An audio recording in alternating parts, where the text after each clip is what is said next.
But you know, besides the comfort of the foam padded leather... Seriously, just for a moment. One of the great art exhibits ever to tour the United States is... That's just an old horseshoe. No, it's... What made 1970s fads so unforgettable? The 1970s were absolutely wild. We will prove it with 30 forgotten 1970s fads too bizarre to survive. Did you know kids back then carried dead animal parts for good luck? Can you guess what diet candy had a name so shocking it would cause outrage today? Would you believe teenagers thought a simple restaurant garnish was an aphrodisiac? But first, let me start with something that connected strangers nationwide. Trust me, you'll never look at the 1970s the same way again. Number 30. CB radios. In the late 70s, video game consoles and home computers weren't the only new craze starting to sweep America. Something else new was taking the country by storm, and this was partly due to the release of the movies Smokey and the Bandit in 1977 and Convoy a year later in 1978. CB radios became a cultural phenomenon, especially in rural areas where every car and pickup truck seemed to have one. Breaker one, this is the Bandit, this is Snowman out there, am I hitting you, son? This was a time when people used handles like Road Dog and Van Man to communicate with others on the road, creating their own subculture of truckers and CB enthusiasts. The lingo was unique, with phrases like Breaker 19 and Watch for a Bear in the Bushes becoming part of the everyday language for those in the know. One memorable story comes from a person who recalls a road trip with her aunt who had a CB radio in her car. During the trip, she struck up a conversation with a truck driver. Hey, eastbound, you got your ears on? About a few miles past that... Only to discover that he was married to one of her cousins. This led to an impromptu roadside reunion that left a lasting impression on everyone involved. CB radios weren't just a way to pass the time, they were also incredibly practical, offering real-time updates on road conditions, speed traps, and more. For many, CB radios were like a low-tech version of Waze, connecting drivers in a way that was both fun and functional. This unique communication tool brought people together and created a sense of community on the open road. Number 29. Stingray Bicycles. For kids with a banana seat, ever wondered about those odd features on bikes from the past?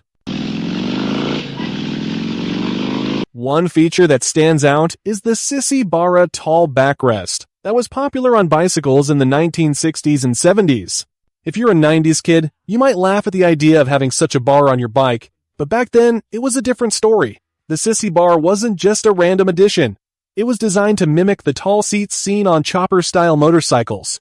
This was a nod to the biker culture that was booming at the time, especially with the influence of movies like Easy Rider. For many kids, their bike wasn't just a mode of transportation.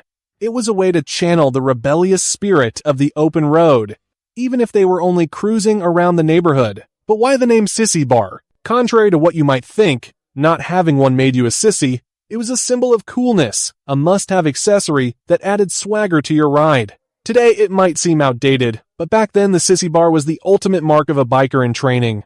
Number 28. Fonzie leather jackets. When the television show Happy Days became popular, every young guy wanted to look like the Fonz. Fonzie was the coolest character on television. I mean, not right.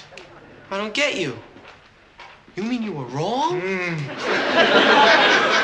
Yeah, that's right, Malfoy. I was what you just... And he always wore a leather jacket and had perfectly slick back hair. Boys everywhere started copying his look. They got leather jackets and used lots of hair gel to make their hair look shiny and smooth like Fonzie's. They wanted to be as cool as he was. The Fonz could start a jukebox just by hitting it, and he could make any problem go away by snapping his fingers. Are you Fonz? No, I got my own shopping to do. You really shop? No, little elves bring all that food to my door. Boys thought if they dressed like him, maybe they could be that cool too. This shows how much television shows influenced fashion back then. One popular character could change how millions of kids wanted to dress and look. So, what do you think? Yeah. Number 27. Diet Fads. The 1970s and 80s brought bizarre diet trends that captivated America. AIDS candy promised weight loss through appetite-suppressant treats until the AIDS crisis made the name unmarketable. Crystal Light then emerged as the sophisticated alternative, powdered drink mixes offering flavor without calories. When liquids weren't enough, the grapefruit diet convinced people citrus enzymes could magically burn fat. Seago and Metricol provided chalky meal replacement shakes. evolving into Weight Watchers community support with strict gelatin-based recipes. Dexatrim pills offered chemical appetite suppression, making hearts race while killing hunger. Dr. Tarnower's Scarsdale diet provided rigid 1,000-calorie medical plans, while Slim Fast predecessors delivered powdered convenience. Dr. Atkins revolutionized thinking by eliminating carbs entirely. Finally, Figurines bars combined everything. Solid Foods crunch, portion control, and guilt-free indulgence in foil-wrapped packages that became the crown jewel of 70s diet culture. Number 26. California Raisins. In the 1970s, another fad that has faded into the background of cultural memory is the phenomenon of the California Raisins. This was more than just a simple advertising campaign. It became a cultural icon of the time. The California Raisins were a group of anthropomorphized raisins that sang Motown classics. Most famously, I Heard It Through the Grapevine. The characters were brought to life through claymation, a stop-motion animation technique that added a quirky charm to their performances. Despite their popularity at the time, the California Raisins have become largely forgotten, as evidenced by people who mention them at work, only to be met with blank stares from younger colleagues. However, for those who remember, the Raisins hold a special place in their memories. Some recall the claymation Christmas specials that featured these characters, while others remember collecting plastic figurines of the Raisins, which became popular collectibles. This fad serves as a reminder of how quickly even the most popular trends can fade from public consciousness, leaving behind only the memories of those who experienced them firsthand. The California Raisins are a perfect example of how the 1970s were filled with unique and often whimsical fads that have since been lost to time. Number 25. Rabbit Foot Keychains. One of the most peculiar fads that captured the imagination of many was the rabbit foot keychain.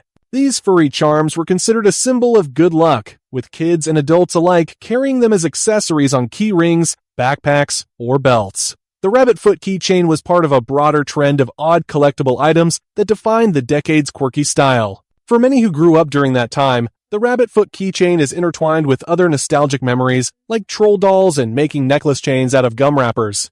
These simple, often strange items were a big part of youth culture, symbolizing an era when small trinkets held significant meaning.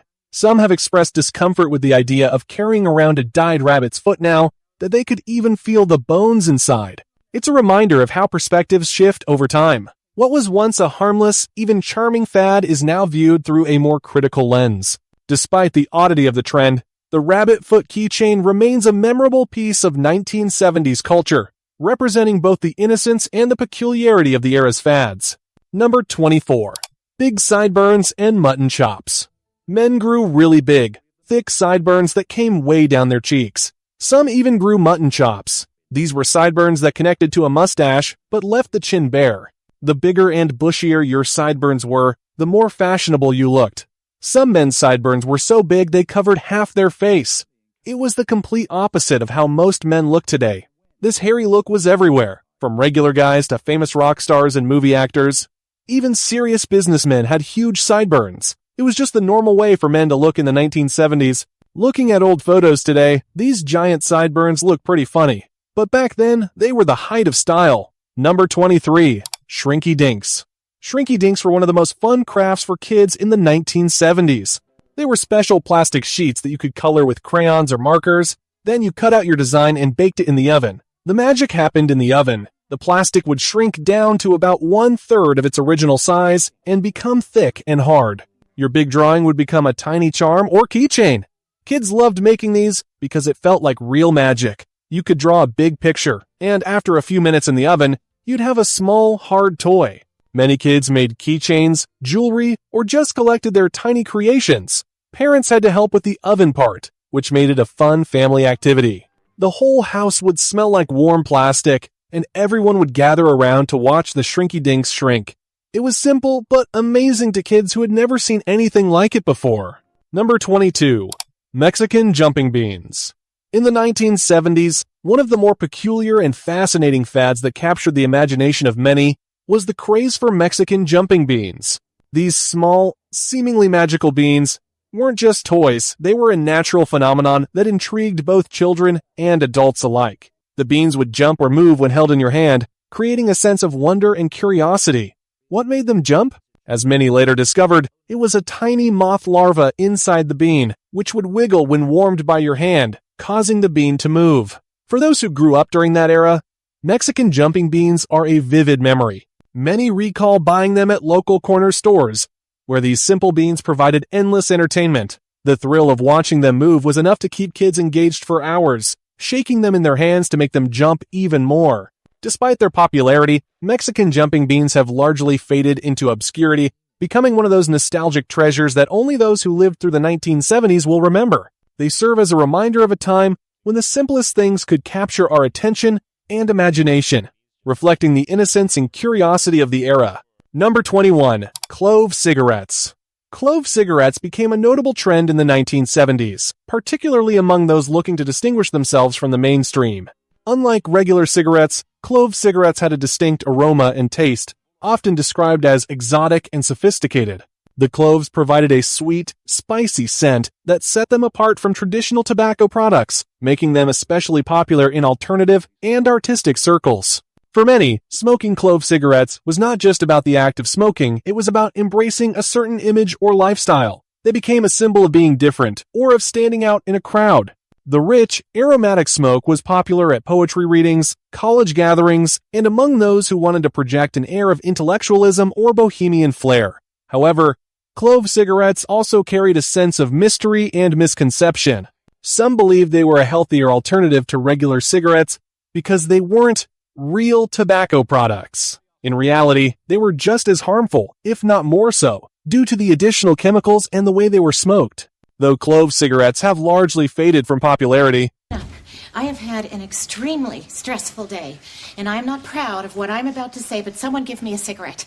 They remain a potent symbol of the 1970s, a time when personal expression and experimentation with identity were at the forefront of cultural trends. Number 20. Waterbeds. Waterbeds were the ultimate cool bedroom furniture in the 1970s. Instead of a regular mattress, you slept on a big plastic bag filled with water. People thought this was the most modern and comfortable way to sleep. Having a waterbed made you feel like you were living in the future. They were supposed to be super comfortable. Daddy, can I have a waterbed, please, Daddy? Because the water would adjust to your body shape. Plus, they looked really cool and different from boring regular beds. But waterbeds came with big problems. They were incredibly heavy when filled with water, sometimes too heavy for the floor. They made sloshing sounds every time you moved. If the water wasn't the right temperature, you'd be too hot or too cold all night. The worst part was when they leaked. A small hole could flood your entire bedroom. Hey, look, I'm doing it. Doing what? Walking on water. Well, You also had to add special chemicals to keep the water clean, and moving a waterbed was nearly impossible. Even with all these problems, people loved their waterbeds because they were so unique. Having a waterbed meant you were trendy and willing to try new things, even if it meant dealing with a lot of hassle. Number 19. Leisure suits. Leisure suits were the cool guy outfit of the 1970s. These were made of shiny polyester fabric and came in bright colors like powder blue, yellow, and lime green. They were supposed to make you look stylish without being too formal like a business suit. The idea was that you could wear a leisure suit anywhere, to a party, on a date, or just hanging out. They were meant to be comfortable and fashionable at the same time. Men thought they looked really smooth and sophisticated in these shiny suits. The brighter the color, the better. Powder blue was especially popular. Almost every cool guy had at least one powder blue leisure suit. Today, leisure suits look pretty silly and outdated. But in the 1970s, if you wanted to impress people and look like you knew about fashion, you wore a leisure suit. Number 18. Marble season. One of the most chaotic and exciting times for school kids was marble season. This wasn't just a casual pastime meet, it was a full-blown 2-week frenzy that took over playgrounds and classrooms alike. During this short period, kids were allowed to bring their marbles to school, and the competition was fierce. Every recess became a battleground as students played various marble games, each trying to win as many marbles as they could from their peers. The sight of 400 second graders running around with socks full of marbles was a testament to how seriously this season was taken. Marbles were more than just toys, they were currency, status symbols, and a source of pride. Kids would carefully select their best marbles to bring to school, each one polished and ready for action. Some marbles were prized for their unique colors or patterns, while others were valued for their size or weight, which could give a player an edge in a game. However, with the excitement also came chaos.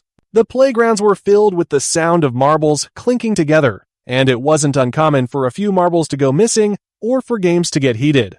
But despite the madness, Marble Season remains a cherished memory for those who lived through it at a time when a simple game could create lasting memories and bring an entire school together in friendly competition. Number 17. Fashion Fads. In the 1970s, fashion and personal expression took on unique forms that reflected the era's cultural and political landscape. One notable trend was the wearing of POW bracelets, which became a widespread symbol of solidarity and remembrance during the Vietnam War. These metal bands, engraved with the names of American prisoners of war or those missing in action, were worn by millions who sought to keep these soldiers in the public consciousness until their safe return. In the realm of personal grooming, the 1970s were also marked by inventive, albeit sometimes questionable, beauty practices. One popular method for achieving sun-kissed highlights involved applying lemon juice to the hair and spending time in the sun. The acidic juice would naturally bleach the hair, creating a sun-lightened look that was all the rage. For those seeking the perfect tan, Johnson & Johnson baby oil became a go-to product. Despite its lack of sun protection, people would slather on oil and bake in the sun, believing that the extra shine would intensify their tan. Fashion-wise, the decade saw a shift from the iconic bell-bottom jeans to the more classic Levi's 501S in the late 1970s. This transition was often paired with the emergence of Izod shirts, identifiable by their alligator logo, which became a symbol of preppy style and marked a shift towards a more conservative fashion trend as the decade drew to a close. Number 16. Home Decor Fads. Home decor was characterized by bold choices that reflected the era's unique style of the 1970s, and a few fads became iconic symbols of that time. One of the most memorable trends was the hanging of giant wooden utensil-sized forks and spoons on the kitchen or dining room walls. These decorative pieces, often made of dark wood, were a staple in many homes, serving as a quirky yet beloved form of wall art. Accompanying these wooden utensils, the starburst clock was another hallmark of 1970s decor. With its radiating lines and mid-century modern design, the starburst clock was a stylish and futuristic addition to any living room, often becoming the focal point of the wall. In the dining room, fake fruit arrangements were a common sight, displayed in bowls on the table. These artificial fruits, usually made of plastic or wax, were meant to add a touch of color and charm to the space. Avocado green appliances also dominated kitchens across America, reflecting the decade's penchant for earthy tones and natural colors. And let's not forget, the cuckoo clock's a nod to traditional craftsmanship that brought a touch of whimsy and nostalgia into many homes. Together, these elements created a distinctive 1970s aesthetic that remains memorable to this day. Number 15. Childhood Fads. Simple pleasures and creative pastimes were the heart of childhood. Hula hooping was a craze that had everyone spinning, while collecting Breyer horses captivated the imagination of young equestrians. Kids would stack quarters on their elbows to see how many they could catch, and clothespins with playing cards on bike wheels created that sought-after motorcycle sound. 2, 1, and let it roll. Satin jackets were the ultimate cool fashion statement, paired with big-handled combs tucked into back pockets, an essential accessory for the perfect feathered hair. These fads defined the playful and stylish spirit of the 1970s. Number 14. Childhood car rides in the 70s. Back in the day, newborns didn't ride home. Strapped into car seats, they rode swaddled in blankets on mom's lap, seatbelts ignored. As soon as we could crawl, we turned the family car into a jungle gym, scrambling over bench seats and poking at every knob, crank, and ashtray. Station wagons were the real prize. The cargo bay felt like a rolling playroom, and if yours had a power rear window, it was pure excitement to hang out the back and pull faces at trailing drivers while breathing in those leaded gas fumes. No wagon? No problem. On long drives, we'd sprawl across the rear parcel shelf, gazing up as telephone wires dipped and rose against the sky. Unthinkable today. That sunny perch was once considered the coziest spot in the car, perfect for a kid's afternoon nap. Number 13. Before screens, playgrounds and schoolyards were alive with simple yet engaging fads. One popular trend was braiding multicolored plastic strands into bracelets, a creative pastime that everyone seemed to embrace. Kids also spent hours mastering Cat's Cradle, a string game played between fingers, and the timeless games of jacks and tetherball. Foursquare, a fast-paced ball game played on the playground, was another favorite. These activities weren't just games, they were social rituals that brought kids together, sparking creativity, competition, and camaraderie in an era before the digital age. Number 12. Patriotic Fads. In the 1970s, a major national celebration took place, marked by a train traveling across the country with Johnny Cash leading or announcing a grand parade.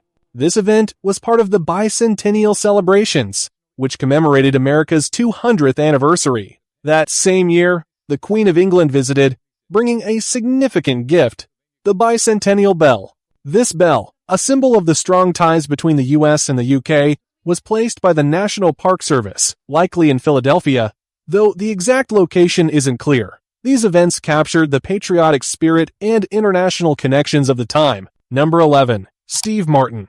Steve Martin became a cultural icon known for his wild and crazy comedy that left audiences in stitches. One of his most famous bits was the King Tut Walk, which became a routine among dorky boys in schools everywhere. They would mimic Martin's exaggerated dance moves, much to the amusement of their classmates. This playful imitation was so widespread that even a decade later, the influence of Martin's comedy could still be seen as everyone began walking like an Egyptian, thanks to the Bangles rock group. Steve Martin wasn't just known for his physical comedy, he also brought a unique blend of absurdity and wit to the stage. He was, as many recall, a wild and crazy guy, a persona that resonated with the youth of the era. His King Tut routine, complete with catchy lyrics like "Born in Arizona, Moved to Babylonia," became an anthem of sorts for the comedic zeitgeist of the time. Martin's influence extended beyond just one sketch. His comedic style, characterized by a mix of the ridiculous and the relatable, left a lasting impact on pop culture. Even today, his routines are fondly remembered, a testament to his enduring appeal as one of the comedic greats of the 1970s. Number 10. Clackers. In the 1970s, one toy managed to captivate and frustrate kids and parents alike: Clackers. These were two hard plastic balls attached to a string that you would swing up and down, causing them to smack together in a rhythmic clacking sound. While they might seem like simple fun, they were anything but harmless. Many remember how challenging it was to master Clackers, often resulting in painful whacks to the head or wrist. Some parents even thought they were a bit pointless, and it didn't take long before safety concerns arose. The fun was short-lived when it was discovered that Clackers could shatter, sending shards of hard plastic flying everywhere, turning a simple toy into a potential hazard. This led to them being pulled from the market. Despite the risks, some still remember the joy and chaos Clackers brought into their lives. One person even recalls their father, a high school principal, bringing home dozens of confiscated Clackers at the end of the school year, making every kid in the neighborhood thrilled to get their hands on one. Clackers may have been dangerous, but for many, they remain a nostalgic reminder of a simpler, albeit riskier, time in childhood. Number 9. Shoes and other fads. Fashion was all about making bold statements in the 1970s. Earth shoes and Dr. Scholl's wooden sandals were iconic, offering unique styles and sometimes questionable comfort. Army shirts became popular as casual jackets, adding a rugged, rebellious vibe to everyday outfits. Big bell-bottoms and platform stack shoes dominated the fashion scene, embodying the era's love for exaggerated silhouettes. Accessories like mood rings, spoon rings, and peace sign jewelry were everywhere, symbolizing the decade's emphasis on individuality, self-expression, and a strong sense of social consciousness. These trends defined the eclectic and expressive spirit of the 1970s. Number 8. Lifestyle fads. In the 1970s, skipping school was seen as a rite of passage, and it was easier to get away with. Summers were spent with family, where cousins felt more like siblings, and outdoor activities were a way of life. Kids would spend all day at the river, at the local pool, or on camping trips. Myrtle Beach, South Carolina, was a popular destination for many families. People were more trusting then, and the fear of crime was much lower. Children played outside from morning until sunset without a care, enjoying what felt like the best life ever. Number 7. Scammy Fads. In the late 1970s, the no-fat craze swept through the diet world, convincing many that fat was the enemy of health. Products like Snackwells emerged, marketed as healthy because they were fat-free. However, these snacks were loaded with sugar to compensate for the lack of fat, making them far from a healthy choice. Despite this, many were fooled by the clever marketing, believing they were making better choices. The no-fat fad was a prime example of how diet trends can mislead people, focusing on one nutrient while ignoring the bigger picture of balanced nutrition. Number 6. Unhealthy fads. We smoked in grocery stores, doctor's offices, hospitals, airplanes, schools. At work, no place was safe. The government had a huge hand in this too, from subsidies for tobacco farmers, to including smokes in military rations, to special rules that gave tobacco companies special treatment. Big Tobacco definitely had their way with the government, probably due to campaign contributions, but also the way society viewed this as a personal choiseau, unlike some currently divisive issues. Number 5. Rat tail hairstyle. The most daring and memorable fashion statement for boys was the rat tail hairstyle. This peculiar trend involved growing out a long, thin section of hair at the nape of the neck while keeping the rest of the hair cut short. The rat tail was often braided or tied off with a small rubber band, adding a bit of flair to an otherwise simple haircut. This trend, which peaked in the mid-1980s but had its roots in the late 1970s, was seen as a way to stand out and make a statement. For many, the rat tail was more than just a hairstyle. It was a symbol of individuality. Some boys even paired their rat tails with shaved lines on the sides of their heads, further emphasizing their unique style. It wasn't just about having long hair. It was about how you wore it and what it said about you. Parents often had mixed feelings about this fad. Some embraced it, allowing their kids to grow out their rat tails, while others weren't as thrilled and made their children cut it off before it got too long. Despite its polarizing nature, the rat tail remains a vivid reminder of the bold and experimental fashion choices that defined the 1970s. Number 4. Koala bear toys. One of the more playful and nostalgic fads was the craze for the little koala bear toys that could be clipped onto your clothing. These tiny plush animals had arms that you could pinch to open, allowing them to cling to belt loops, backpacks, or even shoelaces. For many kids of the era, these koalas were an essential accessory of fun and whimsical way to personalize their outfits. This fad was part of a broader trend in the 1970s, where novelty items became a big part of youth culture. The koala bear toys were simple, yet they captivated the imagination of many, making them a must-have item. The humor of the time is reflected in some of the Number 3. Velvet fluorescent posters and black lights. These posters, often adorned with psychedelic designs, wild patterns, or fantastical scenes, were a staple for many bedrooms during the decade. The combination of the velvety texture and the fluorescent colors made these posters pop, especially when illuminated by a black light, which was another popular item in the era. For many who grew up in the 1970s, these posters were more than just wall decorations. They were a form of self-expression. A common place to purchase these posters was Spencer's, a store in the mall known for its eclectic mix of novelty items. Malls themselves were also a central part of the 1970s experience, bustling with activity and filled with stores that catered to every teen's needs, from the latest fashion trends to the coolest room decor. However, like many fads from the era, the vibrant world of blacklight posters has mostly faded into obscurity. Malls, too, have seen a decline, with many becoming shadows of their former selves. Yet, for those who lived through the 1970s, the memories of these glowing posters and the mall trips to buy them remain vivid reminders of a colorful and expressive time. Number 2. Platform shoes. These were the epitome of cool, towering above other fashion trends, both literally and figuratively. These sky-high shoes were a must-have for anyone looking to make a bold statement, and they came in various styles, often with brightly colored designs too. But with great height came great discomfort. Many people who wore platform shoes remember the struggle of navigating everyday life in them, especially when their feet would slide off the side, leading to painful crunches as the hard wooden platform shoes hit their ankles. For some, the risk of a twisted ankle or a stumble was worth it, as platform shoes were seen as the ultimate fashion accessory. They were more than just footwear, they were a symbol of the era's daring and flamboyant style. However, the discomfort didn't stop with ankle crunches.